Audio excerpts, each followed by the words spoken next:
এই বিষয়ে আলোচনার জন্য স্টুডিওতে আছেন সহকর্মী আলতাফ হোসাইন। যাচ্ছি তার কাছে। আলতাফ, প্রতিবেদনে আমরা যেমনটি দেখছিলাম যে ব্যাংক ও আর্থিক প্রতিষ্ঠানগুলোর ক্ষেত্রে ভঙ্গুর দশা সারাতে বাজেটে সুশাসন এবং কিছু উদ্যোগ নেওয়া দরকার, এরকমটাই বলছিলেন। তো এই প্রসঙ্গে একটু বিস্তারিত কথা বলার আগে আমি আপনার কাছে জানতে চাইবো যে বিগত বছরগুলোর যে বাজেট দেখেছি সেখানে ব্যাংক ও আর্থিক খাতের জন্য কীরকম উদ্যোগ নেওয়া হয়েছিল বা কীরকম বিল পাস হয়েছে সেগুলো নিয়ে যদি একটু বিস্তারিত বলেন। ধন্যবাদ শ্রী আপনাকে।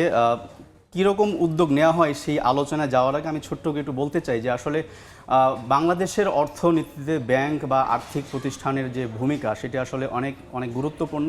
আমরা জানি যে গ্রামীণ অর্থনীতি এবং শিল্প বিনিয়োগ এবং আরও আমদানি রপ্তানি বাণিজ্যের ক্ষেত্রেও কিন্তু ব্যাংক ও আর্থিক প্রতিষ্ঠানের অনেক ভূমিকা রয়েছে। সেই ক্ষেত্রে আসলে এই ব্যাংক এবং আর্থিক প্রতিষ্ঠানের জন্য কী ধরনের উদ্যোগ আসলে নেওয়া উচিত, কিন্তু আমরা দেখতে পাচ্ছি যে বর্তমানে এই ব্যাংক ও আর্থিক প্রতিষ্ঠানের একটা আস্থাহীনতা তৈরি হয়েছে। সেই আলোচনায় আমরা যাব। তার আগে বিগত আসলে কী ধরনের উদ্যোগ নেওয়া হয়েছে বিগত বাজেটগুলোতে সেই বিষয়টা আমি আপনাকে একটু বলতে চাই যে ব্যাংক খাতের উন্নয়ন আসলে বিগত সময়গুলোতে বিভিন্ন ধরনের উদ্যোগে আসলে নেওয়া হয়েছে, কিন্তু সেই উদ্যোগগুলো আসলে এখন পর্যন্ত খাতা কলমেই পড়ে আছে, অর্থাৎ সেটি আসলে বাস্তবায়ন হয়নি।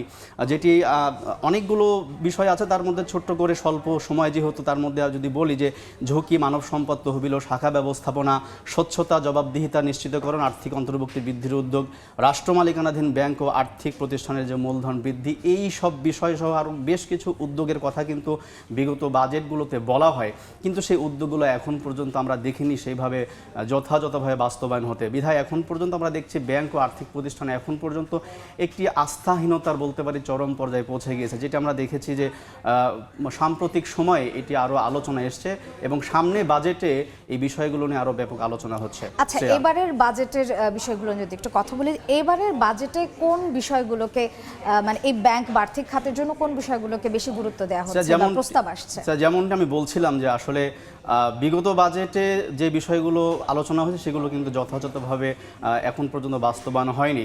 এখন সামনে বাজেটে আসলে সেই বিষয়গুলো এবং আরও বেশ কিছু বিষয় যোগ হয়েছে, কারণ এখন চ্যালেঞ্জটা আরও বেশি আমরা বলতে পারি, কারণ এখন তারল্য সংকটটা বেড়ে গেছে, ব্যাংকের মূলধনে ঘাটতি দেখা দিয়েছে, বিভিন্ন ধরনের এবং মূল্যস্ফীতির নিয়ন্ত্রণের চ্যালেঞ্জ রয়েছে বাংলাদেশের, সার্বিক অর্থনীতিতে এক ধরনের সংকট আছে। সেই দিক থেকে বলতে গেলে অনেক ধরনের প্রস্তাব বা উদ্যোগ নেওয়া হচ্ছে, সামনে বাজেটে আলোচনা হচ্ছে। তার মধ্যে কয়েকটি পয়েন্ট যদি আপনাকে বলি যে সেখানে বলা হচ্ছে বাণিজ্যিক ব্যাংক যেন তারল্য সংকটে না পড়ে।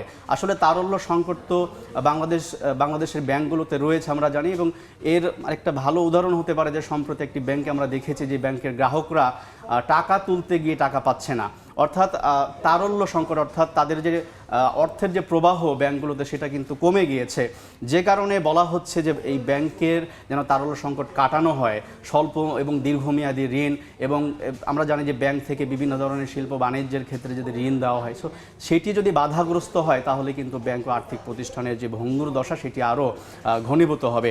এবং বলা হচ্ছে সুদহারের অস্থিরতা যেন বিনিয়োগ বিমুখ না হয়ে পড়ে, সেটি বলা হচ্ছে, কারণ সুদহার একটা মানে ব্যবসায়ীদের জন্য সেটি একটু চ্যালেঞ্জের উদ্বেগ সৃষ্টি করেছে, চ্যালেঞ্জ হয়ে পড়েছে। কারণ হচ্ছে যে তাদের ব্যবসা বাণিজ্যের ক্ষেত্রে যে ঋণ নেওয়া হয়, যে ঋণের ক্ষেত্রে যখন সুদ হারটা যখন বেড়ে যায় তখন স্বাভাবিকভাবেই তারা কিন্তু সেটি নিয়ে উদ্বেগ জানিয়েছে। এর আগেও তারা বলছেন সেটি তাদের জন্য এক ধরনের চ্যালেঞ্জ।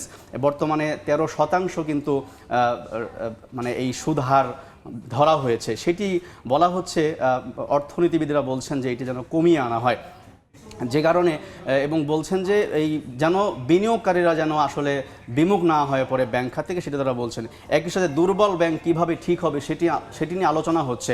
আমরা জানি যে ব্যাংক একীভূতকরণ একটি উদ্যোগ নেওয়া হয়েছে, সেটি আসলে কার্যকরভাবে হচ্ছে কিনা সেটি নিয়ে প্রশ্ন উঠেছে। একইভাবে ব্যাংক অ্যাসেসমেন্ট ম্যানেজমেন্ট কোম্পানি করা হবে, এই সংক্রান্ত বিষয়ে আলোচনা হয়েছে, সেটিও কিভাবে করা হবে সেই জিনিসটা সুনির্দিষ্টভাবে বাজেটে অন্তর্ভুক্ত করার কথা অর্থনীতিবিদরা কিন্তু বলছেন। আচ্ছা, অর্থনীতিবিদদের পরামর্শ তো শুনলাম, তবে তাদের কি এমন কোনো পরামর্শ আছে যে এই যে ব্যাংকের বা আর্থিক খাতের যে মন্দাবস্থা বা ভঙ্গুর দশা এগুলো সারানোর জন্য কি করণীয় সে ব্যাপারে কোনো তথ্য? যেটি বলছিলাম মানে আমরা কিন্তু বলেছি মানে যে বিষয়গুলো আসলে আলোচনায় এসছে তার মধ্যে খেলাফি ঋণ আদায়ে কঠোরতা, অর্থ পাচারের রোধ, কেন্দ্রীয় ব্যাংকে স্বাধীনভাবে কাজ করতে দেয়, এই বিষয়গুলো সামনে আসছে।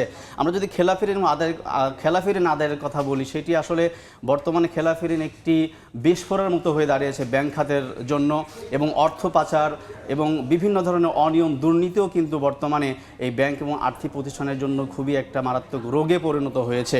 এবং কেন্দ্রীয় ব্যাংকে স্বাধীনভাবে কাজ করার জন্য বলা হচ্ছে, একই সঙ্গে সুশাসন নিশ্চিতকরণ। আমরা জানি বিভিন্ন অনিয়ম দুর্নীতি যে ব্যাংক খাতে সৃষ্টি হয়েছে সেটি যেন দূর করা হয়, সেজন্য সুশাসন প্রতিষ্ঠা করাও একটি চ্যালেঞ্জ হিসেবে দেখছেন অর্থনীতিবিদ, এবং তারা পরামর্শ দিচ্ছেন এটি যেন করা হয়।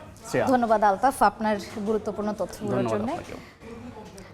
আসন্ন বাজেটে ব্যাংক ও আর্থিক খাতের নানা দিক নিয়ে আলোচনা করতে আমাদের সাথে এতক্ষণ স্টুডিওতে ছিলেন সহকর্মী আলতাফ হোসেন।